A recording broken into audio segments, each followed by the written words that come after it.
Commander Zara watched the red warning lights flash across her control room. Her tall, silver body shimmered with worry as she checked the long-range sensors. The peaceful mining station of New Haven had never seen trouble before. They were simple miners, working far from the busy trade routes, collecting crystals that powered their civilization. Commander, he called Tech Officer Kess, his young voice shaking. It left single quotation mark. 25 ships just entered our system. They're not responding to our greeting signals. Zara moved closer to the main screen. The approaching ships were arranged in attack formation, a sight that made her silver skin dim with fear. Everyone had heard stories of the Shadow Fleet, pirates who destroyed peaceful colonies and left no survivors. Left single quotation mark. How long until they arrive? Jar asked. Left single quotation mark. Less than 2 days, Kess replied. Left single quotation mark. Should we call the Space Council? Zara's body dimmed further. Left single quotation mark. Their nearest ships are 3 weeks away. The Shadow Fleet will be here tomorrow. 5,000 people lived on New Haven. Families, scientists, children. They had no weapons, only basic shields meant to protect against space rocks. Then Zara remembered something forbidden. Left single quotation mark. There is one option, she said slowly. Left single quotation mark. But the Council has banned all contact with them. With who? Kess asked hopefully. The Earthers, the humans. Everyone knew about humans from history lessons. They came from a dangerous world with crushing gravity, deadly storms, and fierce predators. Their bodies were strong, their minds sharp, and their technology was built to survive anything. The Space Council had voted to isolate them centuries ago, calling them too dangerous and unpredictable. But humans had left behind one thing, an emergency frequency for anyone who truly needed help. Zara's fingers hesitated over the controls. Using this frequency would break the highest laws of the Council, but as she watched the Shadow Fleet approaching, she knew there was no choice. The stories say humans are violent, Kess whispered. Left single quotation mark. They might be as dangerous as the Shadow Fleet. The difference, Zara replied, is that humans fight to protect. The Shadow Fleet fights to destroy.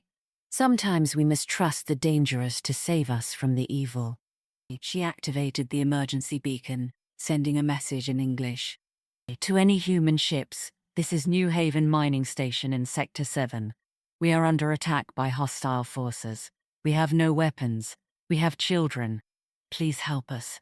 The message shot out faster than light, racing through space toward the only beings in the galaxy that the Shadow Fleet had never dared to attack. Admiral Chen stood on the bridge of the Earthship Thunderbolt, a massive vessel nearly 2 miles long. They were returning from routine patrol when the signal came through. Admiral Lieutenant Park called out. We're receiving a distress signal on the emergency frequency. Chen straightened. The emergency frequency hadn't been used in over 200 years, not since the Space Council had decided humanity was too dangerous to interact with. You play it? Chen ordered. The alien voice speaking careful English filled the bridge, begging for help. The crew fell silent as they listened to the desperation in those words. Left single quotation mark. Sir, the ship's computer announced. The signal comes from a mining colony. Scans show 25 warships approaching them. They match Shadow Fleet patterns. Chen's jaw tightened. Everyone knew about the Shadow Fleet. Pirates who preyed on peaceful species. They'd never entered human space, but their reputation for cruelty was well known. Time to intercept? Chen asked. 38 hours at maximum speed. However, the Shadow Fleet will reach the colony in 47 hours. We have a narrow window. Lieutenant Park looked up. Sir, the Space Council's laws clearly forbid us from entering that sector. We'd be breaking 6 major treaties. Chen walked to the front window, watching the star streak by. He thought about the fear in that alien voice, about the children mentioned in the message.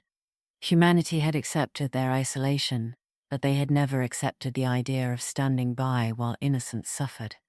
What happens to colonies when the Shadow Fleet finds them? Chen asked quietly. Based on historical data, sir. Total destruction. No survivors. Chen turned to face his crew. Send a message to Earth Command. Inform them we received an emergency signal and are responding under Article 7 of the Human Emergency Response Code. Article 7 was an old Earth law. Any ship captain who ignores a distress signal fails in their duty to help others. Left single quotation mark. Plot an intercept course. Push engines to maximum. Tell the colony help is coming. The massive engines of the Thunderbolt roared to life, pushing the ship faster through space. Behind it, 15 other human warships followed, their crews preparing for battle. The Shadow Fleet arrived like a swarm of black metal insects, their ships blocking out the stars. Commander Zara watched from the underground command center as the first shots tore through the colony's weak shields. Left single quotation mark. Everyone is in the shelters. Cass reported. Left single quotation mark. All 5,000 colonists are below ground. The underground chambers had been built to protect against radiation and meteor strikes, not warships, but they were better than nothing. Through security cameras, Zara saw the first Shadow Fleet troops landing. They moved like liquid darkness, their black armor making them look like walking shadows. Each carried weapons that hummed with deadly energy. Left single quotation mark. They're not destroying everything. Noticed one operator.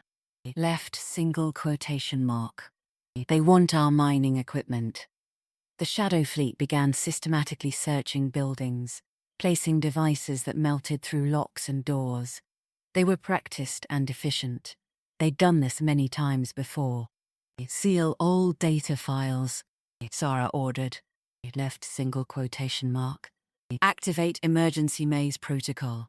The underground complex had been built with a clever feature.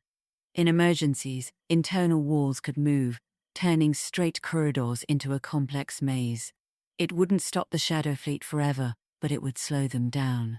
A message played through the colony speakers. Attention colony. Your resources now belong to the Shadow Fleet. Surrender and your deaths will be quick. Resist and you will suffer. Zara's silver form glowed with fierce determination. Send them our response. What response? Cass asked. Send them nothing. Let them waste time waiting for an answer that will never come. Through cameras, they watched the Shadow Fleet grow frustrated with the silence. They began using heavier weapons on doors, but each sealed door only led to more corridors, more choices, more delays.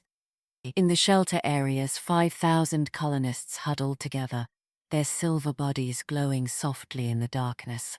They could hear the sounds of the Shadow Fleet above, searching, breaking, destroying, but they held on to hope carried in the message they'd received. Help was coming. The human fleet dropped out of space travel on the dark side of the colony's moon, engines cold and silent. Admiral Chen watched the tactical display show 23 Shadow Fleet ships around the colony. Status report? Chen ordered quietly. Left single quotation mark. They haven't detected us yet, Lieutenant Park reported. Their sensors are focused on the colony. They're still trying to break into the underground complex. The ship's computer showed a detailed scan. The colony's defenders have been clever. They've turned their underground area into a maze. The Shadow Fleet has only reached the outer sections. Chen nodded grimly. Smart colonists. They bought us the time we needed. What's the status of our gravity weapons? Gravity pulse weapons charged, Admiral. All ships report ready. The gravity pulse weapons were humanity's newest creation. The Space Council had banned them, calling them too dangerous. Send signal to all ships. Operation Thunder begins in 3 minutes. Remember, we want prisoners. The galaxy needs to know what happened here. The human fleet moved silently through space, spreading out in an attack formation. 15 ships against 23 larger vessels, but humans had learned that wasn't everything. Their light camel power. Wow, wow, wow. The Shadow Fleet is broadcasting threats to the colony, Park reported. Left single quotation mark. They're threatening to execute prisoners. Chen's face hardened. Left single quotation mark. Begin now. The human fleet accelerated as one. The Shadow Fleet sensors finally detected them, but it was too late. Left single quotation mark. Target their engines and weapons, Jen commanded. Left single quotation mark. Show them what happens when you threaten the innocent. The Thunderbolt's gravity weapon fired first, an invisible beam that struck the nearest Shadow Fleet ship, crushing its engine section. The massive ship spun helplessly. The Shadow Fleet is responding, the computer reported. Left single quotation mark. They appear confused by our attack pattern. Of course they were confused. No sane species would split their fleet into small groups, each ship charging directly at a superior enemy. But humans had learned warfare on a world where smaller hunters could bring down larger prey. Left single quotation mark. They're firing, Hark announced. The Shadow Fleet ships launched energy weapons, filling space with deadly beams. But human ships were built differently, their hulls designed to withstand the crushing pressures of Earth's gravity, able to shrug off hits that would have destroyed other vessels. Left single quotation mark. Return fire. Execute attack pattern Delta. The human fleet moved like a pack of wolves, each ship supporting the others. Where enemies expected them to retreat after taking damage, they pressed forward. Where they expected humans to break formation under fire, they held together. The battle lasted less than 15 minutes. Half the Shadow Fleet was disabled or destroyed, their remaining ships trying to retreat but trapped by gravity weapons. Admiral Chen opened a channel to all ships. This is Admiral Chen of the Earth Third Fleet. Your ground forces have surrendered. Your fleet is in ruins. Surrender now, or learn why our home world made us so strong. Commander Zara watched in amazement as the battle unfolded above their world. The human ships moved in ways that defied wisdom, taking hits that should have destroyed them, pushing forward when any reasonable species would retreat. Their ships are damaged, Cass observed. But they're not stopping. Because, Zara replied softly, they evolved on a world that tried to destroy them every day. Everything about them is built to endure. 3 months after the battle, the Space Council chambers were packed with representatives from 100 species. For the first time in 2 centuries, a human delegation stood at the speaker platform. Admiral Chen wore his formal uniform, and beside him stood Commander Zara, her silver form glowing with confidence. Members of the Council, Zara began. 3 months ago, my colony faced destruction. We had a choice. Follow your rules and die, or call upon those you had labeled too dangerous. We chose to live. On the main display, footage from the battle played.